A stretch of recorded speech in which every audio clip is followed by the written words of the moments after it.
सुरक्षितता ही महिलांची आणि नागरिकांची दोन्हीही झालीच पाहिजे. नागरिकांना सुरक्षितता असणं हा त्यांचा मूलभूत अधिकार आहे.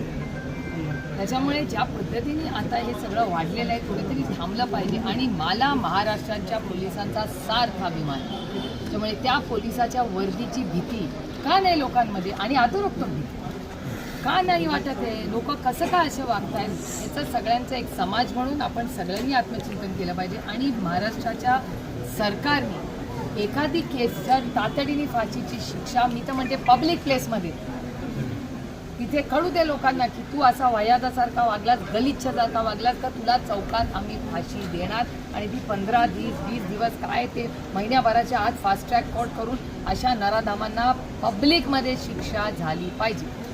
माननीय अमित शहाजी स्वतः आले होते तेव्हा आपल्याला आठवत असेल 6 वर्षापूर्वी माननीय अमित शहाजीच म्हणाले होते की मला असं ते म्हणले होते आठवतं आहे की आम्हाला आता कुबड्या नको असा शब्द त्यांनी तुमच्याच चॅनलवर वापरला होता. मी त्यांचं स्टेटमेंट आठवत आहे. आणि आम्ही स्वबळावर लढणार असं माननीय अमित भाई शहाच तुमच्याच चॅनलवर मी पाहिलेले आहे. त्याच्यामुळे त्यांच्या मनात जर तर असेल कदाचित तोच संदर्भ घेऊन राऊत साहेब बोलले असतील.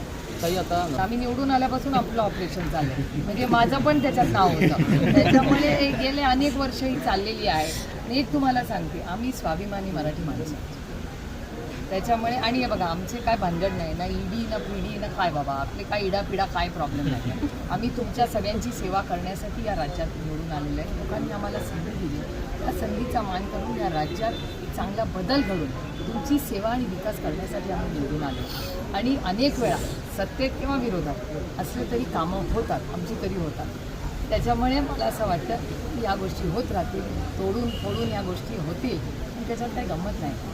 पवारसाहेबांचं एक वेगळं नातं आहे प्रेमाचं नातं. आणि आदरणीय पवारसाहेबांनी या जिल्ह्यावर प्रचंड प्रेम केलं आणि दुप्पट प्रेम या जिल्ह्याने आदरणीय पवारसाहेबांवर गेले 6 दशकं केलेले आहे. त्यामुळे जिव्हाळ्याची प्रेमाची नाती आहेत. त्यामुळे पुन्हा आज साहेब खूप आनंदी आहेत की ते साताऱ्यात आले तर तुमच्याशी बोलतील. तर साहेब अतिशय दुर्दैवी आणि आपल्या महाराष्ट्राच्या सुसंस्कृत महाराष्ट्राला न शोभणारी. तरी मला आजही विश्वास बसत नाही की छत्रपतींच्या महाराष्ट्रात शाहू फुले आंबेडकरांच्या महाराष्ट्रात अशी घटना त्यातून साताऱ्यात होऊ शकते हे माझ्यासाठी अतिशय अस्वस्थ करणार आहे. कोणी केलं काय केलं हा विषयच नाही. ही घटना होणं हेच महाराष्ट्राला न शोभणार आहे.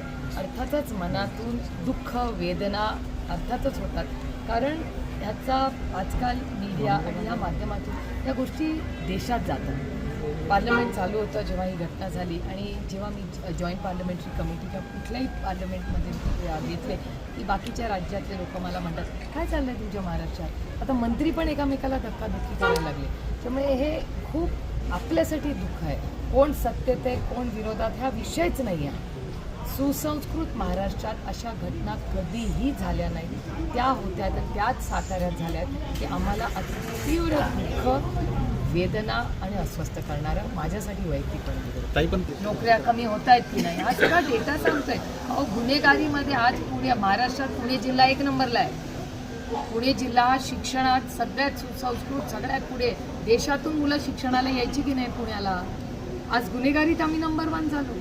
अहो त्या भागाची लोकप्रतिनिधी म्हणून काम करते. अस्वस्थ वाटतं दुःख वाटतं. मी काय विरोधक म्हणून हे म्हणत नाही पण कधीतरी त्या गोष्टीचं आम्ही सगळ्यांनीच आत्मचिंतन केलं पाहिजे की अरे बाबा सत्ताधाऱ्यांनो तुम्ही फिरताय काही माझा विरोध नाही लढाई करत राहू इलेक्शनमध्ये पण जर पुणे जिल्हा हा देशामध्ये 5 नंबरला गुन्हेगारी आणि संपूर्ण महाराष्ट्रात 1 नंबरला असेल ते चिंताजनक नाही का.